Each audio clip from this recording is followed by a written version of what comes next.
Bonjour les amis, bonjour les gars, nous vous présentons votre nouvelle chaîne Élevage Pro TV en deux versions de langue, en français et en wolof. Élevage Pro TV est une chaîne qui parle exclusivement de l'élevage du bétail et du volaille. Pour les bétails, on parle des vaches, des moutons, des chèvres, des chameaux et d'autres animaux du bétail. Et les volailles, on parle des poulets de chair, des poulets herminés, des pigeons et d'autres races d'animaux du volaille.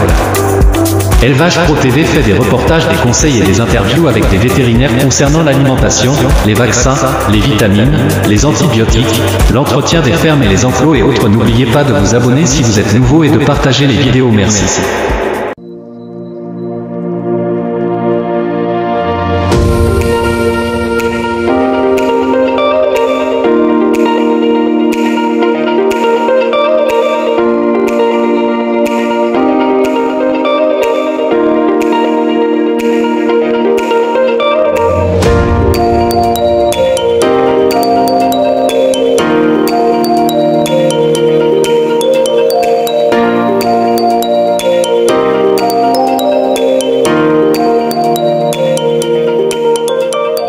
Mon nom c'est Batch Massamba Nying, voilà, ingénieur diplômé en gestion de projet et éleveur amateur à mes heures perdues. Voilà, je vous écoute pour vos questions. Ok, merci beaucoup. Donc, nous voulons savoir depuis quand vous avez démarré l'élevage du bétail. Donc nous voulons savoir c'est quoi votre passion dans l'élevage du bétail. Ok. Bon, tout d'abord, moi, l'élevage c'est quelque chose d'inné. Je suis plus spécialisé dans l'élevage des moutons, surtout ceux des moutons de race comme les ladous. Alors j'ai eu à participer à pas mal de foires. Et donc récemment j'ai découvert l'élevage bovine, en fait, plus précisément l'embauche bovine. Et c'est un secteur qui m'a beaucoup plu. Donc je me suis dit pourquoi ne pas me lancer en plus de mon activité d'élevage dans le milieu des ladous et autres. Alors je me suis aussi lancé dans l'embauche bovine et j'ai eu pas mal de sujets que j'ai eu à traiter jusqu'à maturité. D'accord. Donc pour les gens qui vous suivent, ils ont en tout cas souvent beaucoup de questions à poser des questions.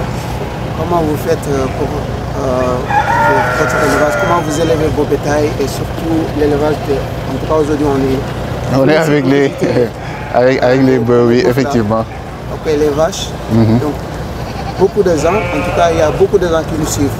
Oui. Il s'agit des pays de sous-région comme le Cameroun, aussi le Niger, le Burkina Faso, même le Mali. Il y a beaucoup de gens qui nous suivent sur notre chaîne d'élevage continu. Donc c'est à deux langues, en langue wolof et français. D'accord. Donc si après vous allez retourner en wolof d'abord, effectivement. Vous s'exprimer d'abord en français.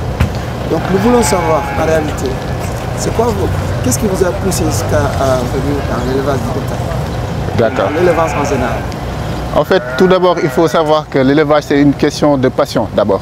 Il faut déjà avoir la passion, la patience et après être très patient. Être très patient. Après, le reste peut venir s'il s'agit de sous, de faire du profit et autres. Mais tout d'abord, il faut savoir qu'il faut tout d'abord avoir la passion et beaucoup de patience. Et donc, tout le reste peut venir après. Et aussi savoir comment gérer son bétail tout en apprenant. Il faut toujours ne pas hésiter à demander des conseils aux plus grands, aux plus expérimentés et autres. Et donc, comme moi, je me suis mis tardivement sur l'embauche bovine, je n'ai pas hésité à demander des conseils aux autres qui étaient beaucoup plus expérimentés. Et la question clé qu'ils m'ont dit, c'est toujours, il faut toujours privilégier la qualité de l'alimentation, vous voyez, surtout et aussi l'endroit où ils sont. Privilégier la propreté, l'entretien et toujours être aux aguets par rapport aux maladies et autres et savoir aussi comment traiter et autres. Mais l'alimentation, c'est le mot-clé en fait. Une alimentation très saine pour pouvoir avoir des sujets sains. Ok, merci beaucoup. Donc pour cela, on va revenir sur l'alimentation du bétail. C'est un peu différent avec l'alimentation du volaille. il y a beaucoup d'inconvénients. Donc aujourd'hui, on va parler de l'alimentation du bétail. Donc, qu'est-ce que vous utilisez? Qu'est-ce que vous pensez que si vous l'utilisez, ou bien qu'est-ce que vous utilisez souvent pour nourrir vos bétails? Non mais ça, vous me demandez de dévoiler nos secrets. Non, c'est pas... Il n'y a pas de souci. Je vais essayer de partager. Il y a quelque chose que vous devez garder comme secret. Mais vous ne devez pas tout dévoiler. Il y a des petites astuces que vous avez. Donc, avant de répondre à mes questions, vous devez savoir que cette chaîne Élevage Pro TV est une chaîne d'astuces. D'astuces, effectivement. En tout cas pour aider les éleveurs. Les éleveurs du bétail et du volaille. Aussi, des fois, on parle de l'agriculture, parce que l'agriculture et l'élevage... Ça va de pair, effectivement, vous avez parfaitement raison. C'est pour cela, aujourd'hui, nous voulons savoir qu'est-ce que vous utilisez exactement, ou bien qu'est-ce que vous conseillez aux autres. Parce que l'alimentation, il y a beaucoup de façons comment on peut nourrir nos vaches. Effectivement. Donc, parce que sur le marché, on peut trouver beaucoup de façons d'alimentation. Et on a l'embarras de choisir. L'embarras du choix, effectivement. Donc, voilà. Nous pouvons savoir qu'est-ce que vous, en tant que vous, personnellement, qu'est-ce que vous utilisez? Voilà. Donc, bon, par rapport à l'élevage bovine, il faut savoir que l'alimentation dépend du secteur où vous évoluez. Donc ici, nous, on n'a pas accès au fourrage et autres. Et donc, nous avons un gap à combler. Par rapport à ce gap, nous utilisons plutôt les tourteaux de coton. Les tourteaux de coton, c'est l'aliment principal. Et accompagné d'autres produits comme le soin de riz, le sang de baie, des fois du pain. Et pour moi, le secret, le mot clé, le produit phare, c'est ce qu'on appelle le lalo chez nous, c'est ça. C'est la poudre du baobab séchée, vous voyez. Pour moi, c'est le produit clé. Voilà, c'est ça. Donc, je ne vois pas une alimentation saine pour les bovins surtout, par rapport à la digestion et autres, sans ce produit. Ça facilite la digestion. Ça permet à vos sujets d'avoir une bonne entame de leur croissance et autres. Et ça aussi favorise la prise de poids. Ouais, c'est ça en fait. Et pour cela, on va parler aussi un peu de la santé des animaux, en tout cas.